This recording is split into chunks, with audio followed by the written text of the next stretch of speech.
Hey cephalopods, welcome back to another episode of Anthony Yells Alone inside of his apartment because his friends still haven't seen Squid Game. I'm your host, Anthony Yells. So my mom scolded me on my last video for not asking people to like and subscribe, so can you like and subscribe?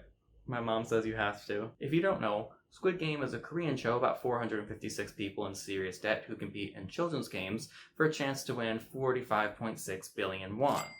The losers get out of debt a different way. It's kind of like Minute to Win It, but less dystopian. But oh my god, do people love this show.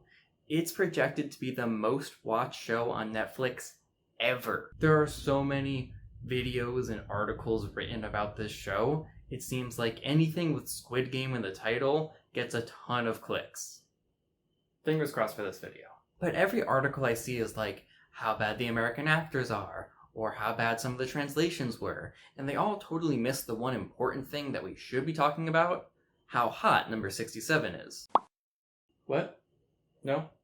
Oh, it's actually income inequality. That's right, I tricked you. This is actually an episode of Anthony Becomes a Communist. Squid Game's message isn't anything new. It's basically just the Korean version of Hunger Games, which is just the American version of Battle Royale. Even Parasite, which came out just 2 years ago, had the same themes and the same tone. But I don't think that any of those had the mainstream attraction or clear-cut message that Squid Game does, and still, no one's talking about it.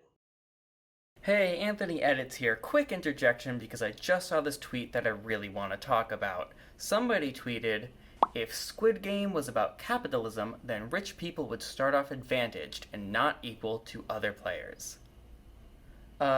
Tim, did we watch the same show?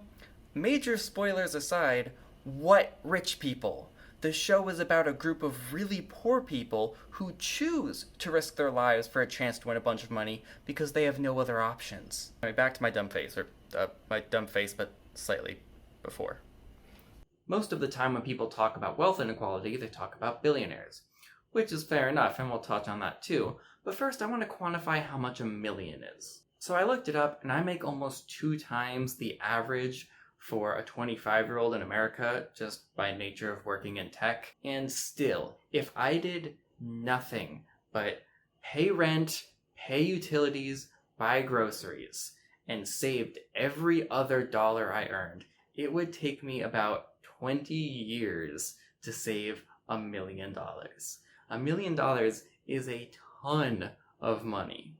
And there are a ton of different visualizations and points of reference for the difference between a million and a billion. But my favorite is this. If you have $1 billion and you lose $1 million, you are left with just about $1 billion.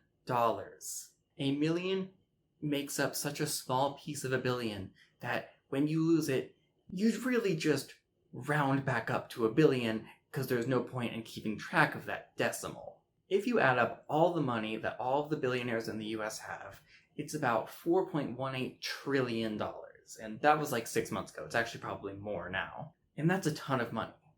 But if you add up all of the money that all of the millionaires have in the US, it's about $60 trillion. Or about 12 times as much. How? There are not that many billionaires, although I'd argue any number is too many, and a lot of millionaires. I did some more Googling. South Korea has a big income inequality problem. The average household in Korea has about $44,000 of debt, and an income of about $17,000. That's bad. If you divide the debt by the income, you get a ratio of how much you owe. And for Korea, it's about 2.5. So the average household, for every dollar that's coming in, there are $2.5 in debt. That's really scary and really bad. I'm talking about America mostly in this video. What is our ratio? It's about 2.3. Almost as bad. For every dollar that the average American household gets, they owe $2.3. And when you have a lot of debt, it's really hard to get out, because you still have to pay for life, to live, and pay off all the things that you use. And then, when you finally can take some money and put it towards your debt, usually you're just paying off interest and not the actual debt, so you don't really make any progress. What's the point of me saying all this? Tax the rich, and if you're my friend, watch Squid Game. Okay.